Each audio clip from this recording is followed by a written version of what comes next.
Welcome to NarrativeNook where enchanted stories come to life. If you enjoy our stories, please subscribe, like and share to support our channel. Enjoy listening. Come on, I don't need it to be pretty. Even if it looks like it was scribbled by a dog, I don't mind. You write as a pastime, a hobby, but for me, it's like going through hell. I hate writing so much, I don't even want to touch a pen. Please, Bella, help me out. You're the best sister-in-law in the whole wide world. Kathy clung to Arabella's hand, her voice dripping with sweetness. I was waiting for you all evening, my stomach was growling louder than a bear, and I was a little bit upset, but now that you're here, it's all gone. Honest, I swear. Kathy. When Romeo saw her holding on to Arabella's hand, seemingly begging for something, he stepped forward and interjected, "Are you done yet?" "Just about." "Well, then I'll take it as you're done." Romeo drew Arabella into his arms, his tone softening as he spoke to her. "Grandma and Grandpa said they have something for you, let's go see." "Romeo." Kathy's voice was tinged with urgency as she watched their retreating figures. "Bella. You asked her copy the family rules?" Arabella looked up, her interest piqued as she spoke to the man beside her. "She came to you with her complaints?" Romeo glanced back, giving Kathy a stern look that sent a shiver down her spine. Kathy felt a surge of panic. Maybe even with her sister-in-law's intervention, her brother was set on punishing her. What now? With the holidays upon them, there was no chance to find someone to write it for her at the last minute. Then she saw her sister Luna nearby and clung to a glimmer of hope. Luna, ever so nonchalant, said as she walked, "Don't even think about it. If Romeo finds out, I'd end up writing it 400 times. Please, Luna, you're my true family. Can you do just 10 pages for me?" 10? Is that okay? Not a single word. Luna's icy demeanor left no room for negotiation. Kathy's gaze turned to her brother Jeffrey, who helplessly said, "If Romeo finds out, he'll break my legs." "Are you all so afraid of him? After all these years, haven't you ever thought about standing up to him?" Luna gave her a look reserved for fools, while Jeffrey clearly hadn't entertained the thought either. Jeffrey, Luna. Kathy's spirits sank further as she realized that even her own siblings were as apprehensive as she was. Meanwhile, Arabella spoke in a calm voice, "Let's just drop it, no more punishment." Romeo's gaze shifted to his fiancée. "She won her way into your good graces that quickly?" "I think she just finds you more approachable." Hearing her brother call her full name, Kathy's heart skipped a beat, and she braced herself for a scolding. She hurried over to them, ready to take her lumps. "Since Bella has pleaded on your behalf, we'll leave it at that. But let this be the last time." "Thanks, Romeo. And a million thanks, Bella." She was beside herself with excitement, her eyes brimming with gratitude as she looked at Arabella. Sure enough, whatever Arabella said was like a royal decree to her big brother. Her sis-in-law was seriously something else. "Bella, you're the best," Kathy exclaimed, unable to contain herself as she rushed forward and hugged Arabella tightly. "From this moment on, you're my true sis-in-law, Kathy's own flesh and blood. No one else comes close. Nobody's gonna mess with you on my watch." "Sure are quick to claim family," Romeo remarked with a hint of sarcasm. "Well, you're my big brother, and she's my sis-in-law. We're all part of the Macmillan family. It's only right I acknowledge that, isn't it?" Romeo was at a loss for words, not expecting Kathy to be so eager to strengthen their ties. "Bella, I owe you a dinner," Kathy whispered to Arabella, then announced more formally, "Hey, let me add you on WhatsApp, okay?" "Nice try," Romeo interjected, pulling Arabella into his arms protectively. "Don't think you can start paving the way for future favors." How did he know she wanted to keep a line open to invite Arabella for dinner later? She had indeed wanted to leave a contact option for future outings. Arabella took out her phone and opened her WhatsApp. "Don't give it to her." Just as Romeo tried to block the QR code, Kathy swiftly scanned it and dashed away, promptly adding Arabella as a contact. Romeo was left dumbfounded. "Bella, I'm gonna pull you into our sibling chat and the family group," Kathy announced, adding Arabella to their tight-knit group chats, including the extended family one. Romeo had previously been reluctant to add Bella to the family group, not wanting her to be pestered by relatives. The next thing they knew, Jennifer came looking for Arabella, overhearing their conversation. She chimed in happily, "Yes, yes, yes, let's bring Bella in. We're all family here. I'll send more gifts. Yay." Kathy was over the moon. Jennifer then made a gift list in the group chat. Kathy walked away, tapping her phone screen furiously to collect the gifts, and called out, "Bella, why aren't you joining in? Get your phone out, quick." "What are you doing?" Romeo pulled Arabella closer, visibly annoyed by Kathy's touchy behavior. Kathy had just patted Arabella's arm, trying to get her to join in the group. "Keep your distance from my wife." Arabella laughed softly and pulled out her phone, diving into her first gift grab frenzy. In their private sibling chat, Jeffrey and Luna also sent gifts as a warm welcome. "You missed one," Romeo pointed out, indicating another gift card on Arabella's screen. Jeffrey watched them from a distance, a flicker of sadness dimming the light in his eyes. Bella had just joined the family group chat, and Philip couldn't have been more ecstatic as he lounged on the living room couch. "I'm about to make it rain gift cards for her." He beamed with delight. Shirley, too, was gripped by her phone, her fingers dancing as she typed in amounts, determined to send more gifts that would outdo Philip's. "My storm's gotta be bigger than yours. Could you two maybe leave some for the rest of us?" George grumbled, venting to his wife, "How do their fingers move that fast? I just sent one, and it's like they buried it alive." "Buried alive? Stop distracting me," Jennifer snapped, even more focused. "Tonight, I'm gonna make sure Bella feels just how much we value her." Tomas and Donna were also busy in the group chat, sending their own gifts. "You guys need to cool it."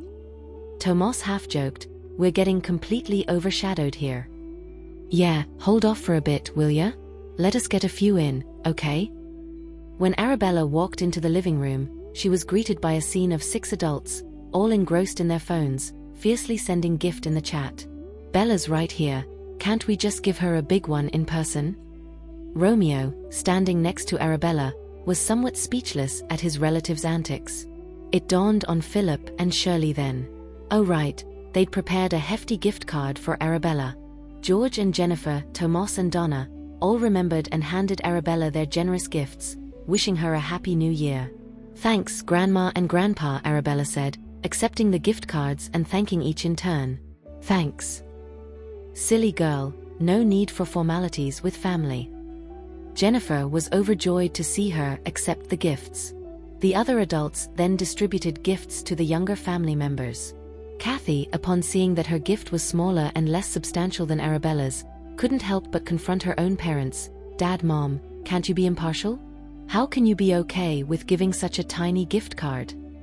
She was their own daughter, after all." "Of course we're okay with it," Tomas and Donna responded, not seeing anything amiss. Kathy then looked pleadingly towards her grandparents. Her own parents might not dote on her, but surely her grandparents would be more generous. Yet even they handed over a gift card that was notably modest. "Bella's new here, so naturally the gift is a bit more generous. You're old enough to appreciate getting one at all," Philip said with a bias that might as well have stretched to the Pacific. She was younger than Arabella. Kathy felt a sting but then turned to her aunt and uncle. Kathy was touched but then noticed that Jennifer's gift cards, like the others given to the younger family members, were different from Arabella's. "Bella's going to be my daughter-in-law, so I gave a little extra. You don't mind, do you?" Jennifer's smile didn't waver. In the past, their family group chat was never this lively, nor did it ever rain gift cards like this. Seeing Kathy glued to Arabella's side, Romeo couldn't help but tease, "Can't you go count your bounty somewhere else? Can't I even chat with my sis-in-law for a minute?" Kathy retorted with a rebellious flair, her voice tinged with defiance. "I hardly cling to her. Grandma and Grandpa chatted her up way more just now. Why don't you send them off to count their gift in the corner?" Romeo's gaze hardened, and Kathy quickly grabbed Arabella's hand, pleading for help. "Bella." The unspoken message was clear, "Save me. Romeo's about to go off on me again." Arabella cracked a smile and glanced up at Romeo, Where did you put the holiday presents I got for Grandma and Grandpa? I'll go get them. Romeo shot Kathy a warning look before he left. Wow, Bella, you actually got him to move. Kathy was starstruck by Arabella's influence. Wait, you didn't even ask him, and off he went. Am I blind or has he changed? Is that really my big brother? No, her big brother was still the same, stern and aloof with them. But with his wife, Arabella, he was all tenderness. Bella, you gotta cover for me in the future. Any tasty treats I get, they're all yours.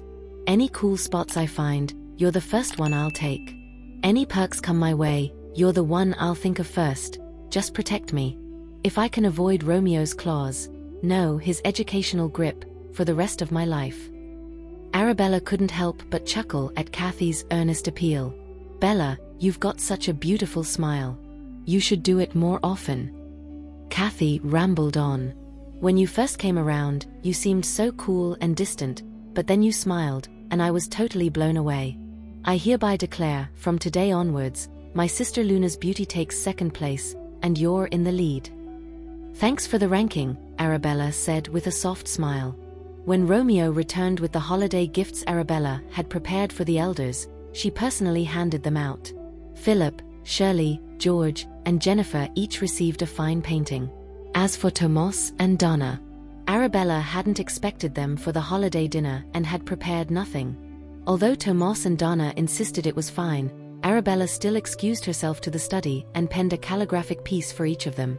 Bella, aren't you a bit too quick with that? Kathy watched Arabella's brush dance across the paper, utterly amazed. Seeing Arabella's work, Kathy suddenly yearned to learn how to write like that. Jeffrey and Luna, too, were completely taken aback by Arabella's talent. They couldn't believe that in such a short time, she could produce such beautiful script. This was the work of a true calligrapher.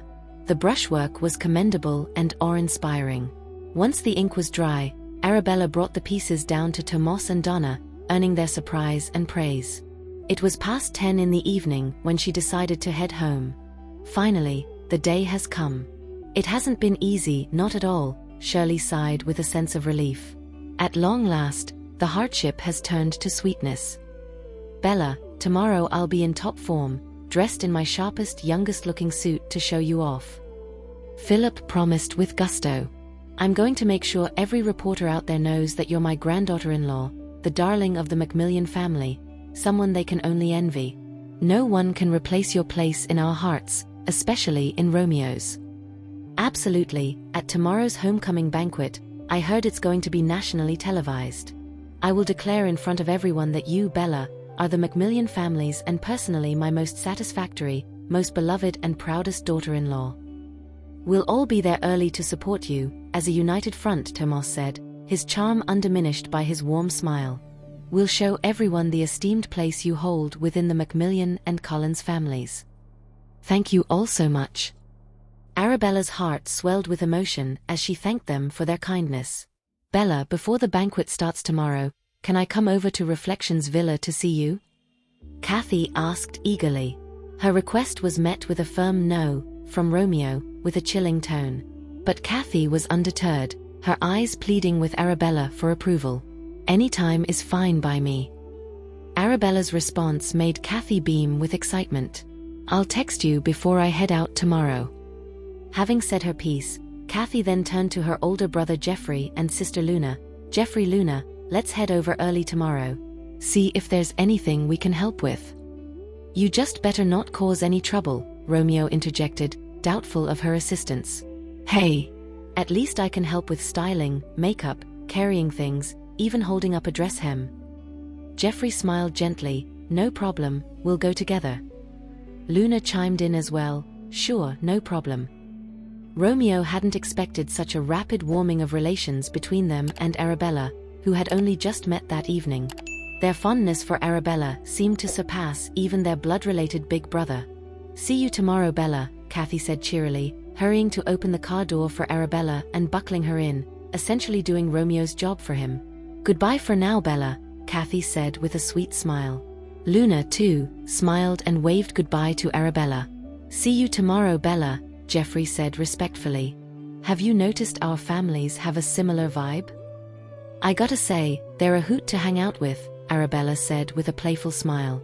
Especially Kathy, she's just a darling and a real firecracker. Just wait until she gets into trouble and you're left holding the bag, Romeo grumbled, smoothly turning the steering wheel as the car veered onto the next street. Arabella chuckled lightly. Sounds like she's given you a run for your money in the past. Trouble? She's a one-woman wrecking crew. Visions of Kathy's mischievous escapades over the years played through Romeo's mind. Her parents couldn't rein her in, so it all fell to me. Once they saw I had some sway, even Jeffrey and Luna stepped back. Any problem, they came straight to me. No wonder you guys are thick as thieves, Arabella laughed. It's rare to see cousins bond like siblings. Is it though? Romeo shot her a glance and asked. Absolutely. It's clear as day that they look up to you. And in your heart, you see them as your little siblings too. Your bond is just like that of real brothers and sisters. You've been smiling a lot tonight, Romeo observed, his own heart warming at her laughter. Back when you were with the Murphys, you hardly ever did. But since you've returned to the Collins family, you've been all smiles. Maybe I've changed, Arabella mused, also aware of her transformation. Feels like I've suddenly got a soft spot, yet at the same time, a suit of armor. The conversation flowed between them until the car pulled up in front of Reflection's villa. Here they come. That's Romeo's ride. Romeo's bringing Bella home. Louisa exclaimed, glued to the surveillance screen. When do we set off the fireworks? Now, or when Bella steps in? Behind her, a small crowd had gathered, 10 adults, 5 men, and Alma. The moment those fireworks go off, we all rush out and surprise her, wish her a happy new year. Chaucel suggested. Should we be holding glow sticks or something when we go out? We've got the light show planned right after the fireworks, remember? Let's not overcomplicate things. We don't want her to miss the good stuff. Good point. Oh my God, they're kissing. David's eyes nearly popped out at the sight of the couple's intimate embrace on the monitor. Dude, Sean couldn't believe this Romeo guy had the nerve to snatch a kiss from their little sister right on their doorstep. Sean, you get back here. David grabbed Sean's shirt, trying to keep him from storming out. Don't ruin their moment, man. This is fantastic. I reckon we'll be handing out their wedding candy before the year's out. Grandma Cornelia was overjoyed at the sight. If we could throw a big engagement party this year, that would be something, Grandpa Bernard said with a twinkle in his eye. Kenneth felt a tug at his heart, torn between reluctance to let his little girl go and hope for her happiness. Are they ever gonna stop kissing? Sean's grumbling earned him a stern look from the elders. That hypocritical man.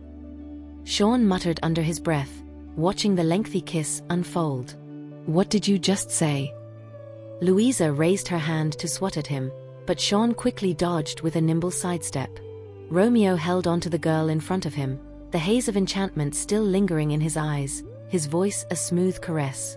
Tomorrow, everyone will know you're my fiancé.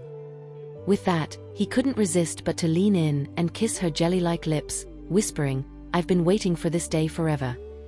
See you tomorrow, Arabella said as she started to head inside. But Romeo pulled her back for another tight embrace. I'll be there earlier than any of them. There's no need to come early. Just meet me at the venue, she replied. No way, this is a huge moment in our lives. I want to be there with you, to experience it together. Romeo gently brushed a strand of hair from her face. Get some rest tonight, I'll text you when I get home. All right. Just then, the lights at Reflection's villa dimmed, and the night sky erupted with dozens of brilliant fireworks, their booming echoes deafening. How about that? Setting off the fireworks now was a perfect touch, right? It'll give them an unforgettable memory. Louisa had been monitoring the entire scene, watching the young couple gaze up at the fireworks. Can someone capture this moment for me? It's just too beautiful. Because the sky was lit up, the grounds were shadowed, the surveillance feed only showed their elongated silhouettes and the way they looked up at the sky. The scene was stunning, and David had already whipped out his phone to snap a photo. Firework after firework exploded in the sky, a relentless cascade of color and light, until the last one had faded and Reflections Villa came alive with cheerful music. Spotlights illuminated the villa, and they started playing a montage of happy family videos from the past 6 months. It was like a movie, frame by frame, scene by scene, a dazzling light show playing out for Arabella, choreographed to the warmth of a family she never expected to have. With Romeo's hand in hers, he glanced at her and saw the warm glow in her eyes, his own smile mirroring hers. The light show, synced to the rhythm of the music, displayed all the joy Arabella had experienced over the last 6 months. She realized that, with her family's company, she smiled more often and more brilliantly than she ever remembered. As the light show concluded and the music faded, the video ended with her entire family's cheerful blessings. "Bella, Happy New Year." Each family member's smiling face appeared in the video. "Bella, Happy New Year." Arabella smiled, her eyes glistening with a hint of moisture. "Your outfit for tomorrow is all set, I will show you," Sean chimed in, grabbing his sister's wrist. Arabella didn't forget to turn back to Romeo, "Drive home safe, and take it slow." On the other side of town, Dora and June had just helped Serena out of the bath. They dressed her in comfortable clothes and wheeled her over to the vanity. Looking at her reflection, Serena's eyes traced the swollen redness of her cheeks, a harsh reminder of the recent confrontations. Memories of Eunice dousing her with iced tea, Louisa's stinging slap, and Sean having someone do the same flooded back to her. Just thinking about it made her ears buzz with pain, and a wave of sadness washed over her. "Serena, let me take care of your skin," Dora offered with a smile, picking up a bottle of toner. These skincare products were personally picked out by Mr. Cooper himself. "I recognize this brand, it's top of the line." "Serena, you are really lucky," June chimed in softly as she brushed Serena's hair. "Mr. Cooper treats you so well." Serena's eyes landed on the skincare brand's logo, her voice empty as she said, "Actually, the best brand is UO. It's not sold in stores. Only a select few can get their hands on it. I've used it before. It was quite good." Dora was taken aback, feeling a bit out of the loop. All this time she thought Martin had bought the best and most expensive, not realizing Serena had experienced even better. Serena's gaze drifted to the clock on the wall. It was almost midnight, and Martin still hadn't returned. Since Martin had been called away by a family phone call, she had been eating lunch and dinner alone. The usually bustling New Year was eerily quiet, as if the whole world had left her behind. All day long, not a single message or call from Martin. She knew he cared for her, and it wasn't like him to leave her hanging. It had to be the pressure from the Cooper family. Noticing the dimness in Serena's eyes, Dora suggested with understanding, "Mr. Cooper must be tied up with something. But look, it's almost midnight. Why don't we stay up with you and ring in the new year?" The mention of staying up brought back memories for Serena. Back when the Collins family would gather together, laughing and chatting, waiting until after 12 a.m. to sleep. The 2 large lights outside the villa had to stay lit all night, symbolizing the New Year's fire. The belief that as long as the fire didn't go out, the family's good fortune would continue. How warm and beautiful those times were. This year, Clark had posted a photo on Facebook, 15 hands reaching for a dish. All sleeves were a festive red, signaling they were wearing matching family outfits. In past years, she would have joined Kenneth and Louisa in wearing coordinated clothes for the photo op, showcasing their wealth and status with glimpses of luxurious home decor, famous paintings on the walls, lavish gifts, money, and even the number of servants, all subtly included in the shot. But this year, she was dependent on the kindness of others, alone and cold, while the Collins family was lavishing Arabella with a memorable new year in matching outfits. Even her brothers were part of it. How could she not be envious? The Collins family seemed to favor Arabella so much more. "Serena, besides staying up, we can do something else with you. Is there anything specific you want to do?" June asked gently. "There is something I can't do it now," Serena's voice faded. "I want to pay tribute to my parents, but my mother's remains are lost, and I've never seen my father's body." "Actually, your parents have a memorial set up in the house.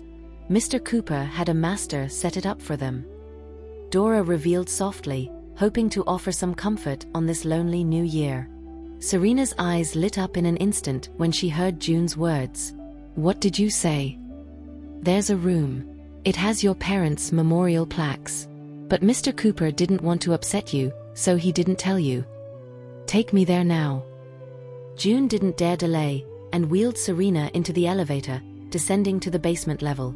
The door opened, and Serena saw the memorial plaques of her biological father and mother hanging on the wall, complete with their photographs. On the table below were flowers. Tears streamed down her face as she hadn't expected Martin to be so thoughtful, to set aside such a space in the mansion. Mr. Cooper has always kept you in his heart, treating your late parents with genuine respect. He instructed us to refresh the flowers every day.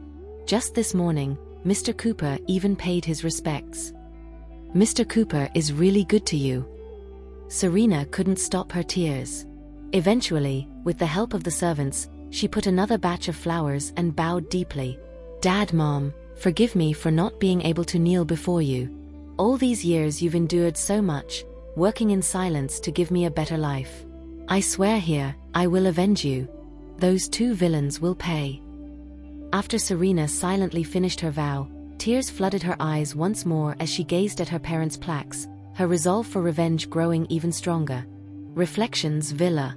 After Kenneth and Louisa finished discussing the next day's plans with Arabella, the family stayed up until midnight, and then Arabella went to take a shower.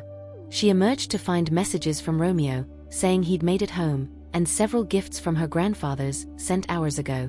She had been so busy, she'd only just noticed the messages.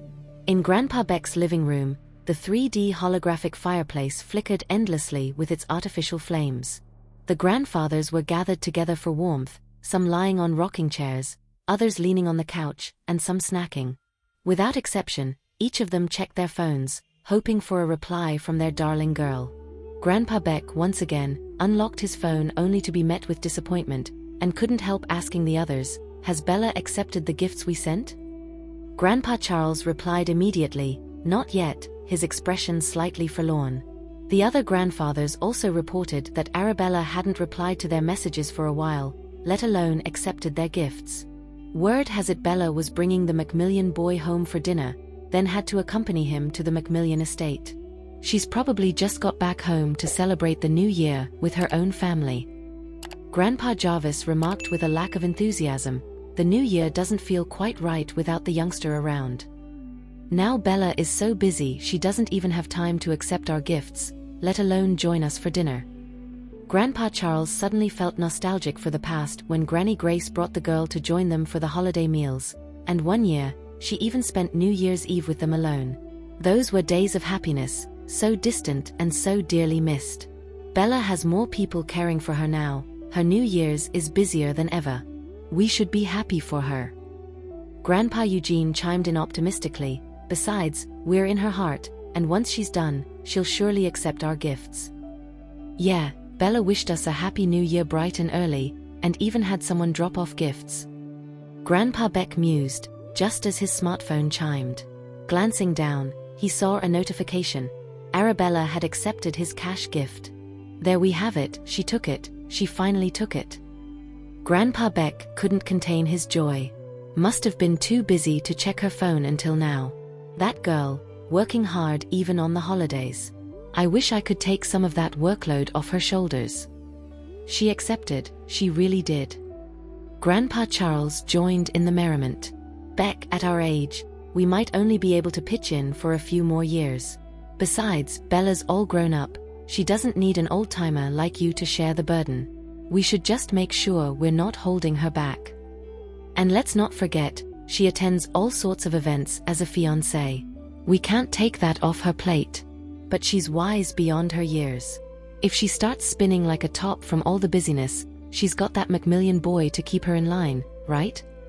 Grandpa Eugene's words sent Grandpa Beck into a fit of laughter. That's right. Arabella had accepted their gifts, knowing full well they'd be miffed if she didn't. She sent a voice message thanking them for the gift and telling them to get some rest, promising they'd catch up the next day. Look at that, Bella's concerned about me. Grandpa Beck cleared his throat, trying to sound his most affectionate, "Sweetheart, you get some rest too. Tomorrow's your big welcome home party, and we'll be there bright and early. I was going to ask for your help choosing a suit from the several I've picked out, but Mr. Eugene said not to bother you with such trifles. So we've all helped each other pick out our outfits. Okay, enough about that. Weren't we telling Bella to get some rest? You're going on and on again. Grandpa Charles chuckled, interrupting him before addressing Arabella. Sweetie, go get some sleep. From tomorrow on, everything's going to get better and better. The grandpas were thrilled to catch a reply from Arabella and couldn't resist responding, each taking their turn. Arabella, with a gentle smile free of any impatience, even sent a video to chat with them for a while before finally saying goodnight. The next morning, Arabella woke up to find the best stylists, makeup artists, and photographers had already arrived at Reflections Villa. As she stepped out of her room after freshening up, everyone bowed in greeting and introduced themselves. Arabella nodded in acknowledgement. Thanks for all your hard work today. It's our pleasure to serve you and to witness one of the most important moments in your life. Let's have Bella eat breakfast before we start on her look, Louisa suggested with a beaming smile, taking Arabella's hand and exchanging a few words with the team, radiating a contagious joy. Descending the stairs with Louisa, Arabella was met by her 5 brothers and Romeo, all dapper in sharp suits. Why are you all up so early? Arabella asked, touched by their warm smiles. Don't tell me one of you was more excited than me and couldn't sleep all night? That would be me. I was too thrilled to sleep a wink. David confessed.